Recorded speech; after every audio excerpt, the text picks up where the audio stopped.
എല്ലാവരും കേൾക്കുന്നില്ലേ? കഥ പറയാം. അങ്ങ് ദൂരെ ഒരു രാജ്യത്ത് ഒരു രാജാവ് ഉണ്ടായിരുന്നു. ആ രാജാവിന് ഒരു ബുദ്ധിശാലിയും തന്ത്രശാലിയുമായ ഒരു മന്ത്രിയും. മന്ത്രി പറയുന്നതേ രാജാവ് ചെയ്യുള്ളൂ. മന്ത്രിയോടുള്ള അമിതമായ വിശ്വാസമായിരുന്നു. പക്ഷെ അവിടെ ഒരാൾക്ക് ഇത് ഇഷ്ടമായില്ല. രാജകുമാരർക്ക് അഹങ്കാരം തോന്നി. അപ്പോൾ രാജകുമാരൻ ചിന്തിച്ചു, രാജാവും മന്ത്രിയുമുള്ള ഈ അമിതമായ വിശ്വാസം തകർക്കാൻ. അപ്പോൾ രാജകുമാരൻ ഒരു ദിവസം സദസ്സിൽ രാജകുമാരൻ കയ്യിൽ ഒരു കുഞ്ഞു പക്ഷിയായി വന്നു. എന്നിട്ട് മന്ത്രിനോട് ചോദിച്ചു, ഈ പക്ഷിന് ജീവനുണ്ടോ? രണ്ടിലൊരു ഉത്തരമല്ലേ പറയൂ, അല്ലേ? ജീവനുണ്ടെന്ന് പറഞ്ഞാൽ കയ്യിലൊന്ന് ഞെക്കി അതിൻ്റെ ജീവൻ കളയാം. മറിച്ച് ജീവൻ ഉണ്ടെന്ന് പറഞ്ഞാൽ, ജീവൻ ഇല്ലെന്ന് പറഞ്ഞാൽ കൈ തുറന്ന് അതിനെ പറപ്പിക്കാം. ഇതായിരുന്നു രാജകുമാരൻ്റെ മണക്കോട്ട. പക്ഷെ കൂട്ടുകാരെ, ഇതൊന്നുമല്ല ഉണ്ടായത്.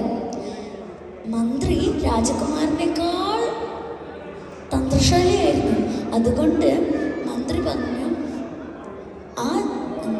ആ പക്ഷിക്കുഞ്ഞിൻ്റെ ജീവൻ നിങ്ങളുടെ കയ്യിലാണ്. കൈ ഒന്ന് അമർത്തിയാൽ അതിൻ്റെ ജീവൻ നഷ്ടപ്പെടും. മറിച്ച് കൈ ഒന്ന് തുറന്നാൽ അത് പറന്നു പോകും. അത് കേട്ട രാജസദസ്സും എല്ലാവരും ഒപ്പം രാജകുമാരനും മന്ത്രിയെ അഭിനന്ദിച്ചു. പ്രിയരെ, ഈ കഥ എന്തിനാണെന്ന് ഞാൻ പറഞ്ഞത് അറിയുമോ?